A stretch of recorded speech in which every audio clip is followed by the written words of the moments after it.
सोचिए, एक सुबह आप उठते हैं और देखते हैं कि आप किसी मुलायम से बेड पर नहीं, कूड़े के ढेर के बीचों बीच सोए हैं और आपकी महंगी चमचमाती गाड़ियां गैरेज में रखी धूल खा रही हैं। हवा में सिर्फ गंदगी ही गंदगी। क्यों? क्या हुआ?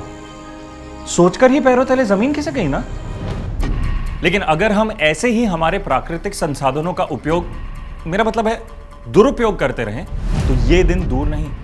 इस कड़ी चुनौती से लड़ाई करने के लिए जरूरत है सख्त कदम उठाने की, जिस पर हमारे प्रधानमंत्री जी बार बार जोर देते आए हैं। इसीलिए तो वो हमें प्रेरित करते आए हैं सीबीजी यानी कि कंप्रेस्ड बायोगैस इस्तेमाल करने के लिए। भारत सरकार की राष्ट्रीय जैव ईंधन नीति 2018 सबूत है भारत की इस नई सीबीजी क्रांति का, कंप्रेस्ड बायोगैस रेवोल्यूशन, जिस दिशा में एक बड़ी छलांग है सतत पहल, sustainable alternative towards affordable transportation. Biofuel सिर्फ विज्ञान नहीं है, बल्कि वो मंत्र है जो 21वीं सदी के भारत को, और न सिर्फ भारत को, पूरे विश्व की मानव जात को नई ऊर्जा देने वाला है।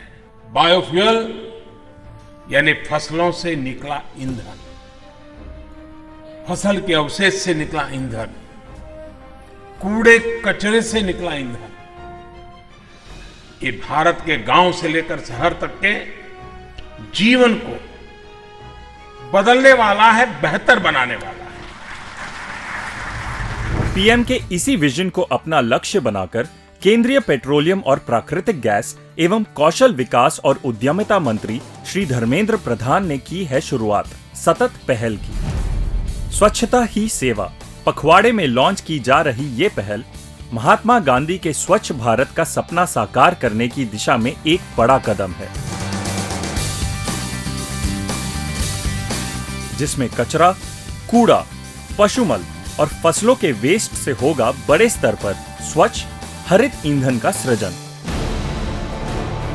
वैसे जो बात इस प्रोजेक्ट को खास बनाती है वो है पीएसयू ऑयल मार्केटिंग कंपनियां जैसे कि इंडियन ऑयल, बीपीसीएल और एचपीसीएल से भविष्य के एंटरप्रेन्योर्स को बड़े स्तर पर सीबीजी उत्पादन के लिए मिलने वाला प्रोत्साहन। उत्पादित सीबीजी को ईंधन स्टेशन नेटवर्क तक पहुंचाने के लिए कैस्केड्स का उपयोग और जैव खाद, कार्बन डाइऑक्साइड इत्यादि उत्पादों की बिक्री से होने वाला लाभ।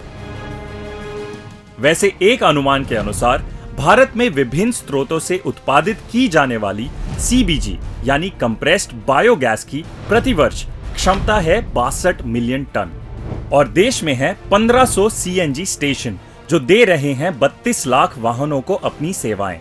सोचिए, जब सतत पहल से साल 2023 तक लगभग 5000 सीबीजी प्लांट्स होंगे, उत्पादन क्षमता होगी लगभग 15 मिलियन टन, तो कितनी बड़ी संख्या में वाहनों में सीबीजी का इस्तेमाल होगा संभव। Sewage treatment plant waste, agricultural residue, municipal solid waste, sugarcane press mud, distillery spent washes, cattle dung, rotten vegetables, dairy plants, chicken, poultry litter, ये सब वो वेस्ट के नाम हैं जिन्हें हम पहले जला दिया करते थे, जाने अनजाने में पर्यावरण को नुकसान पहुंचाते थे।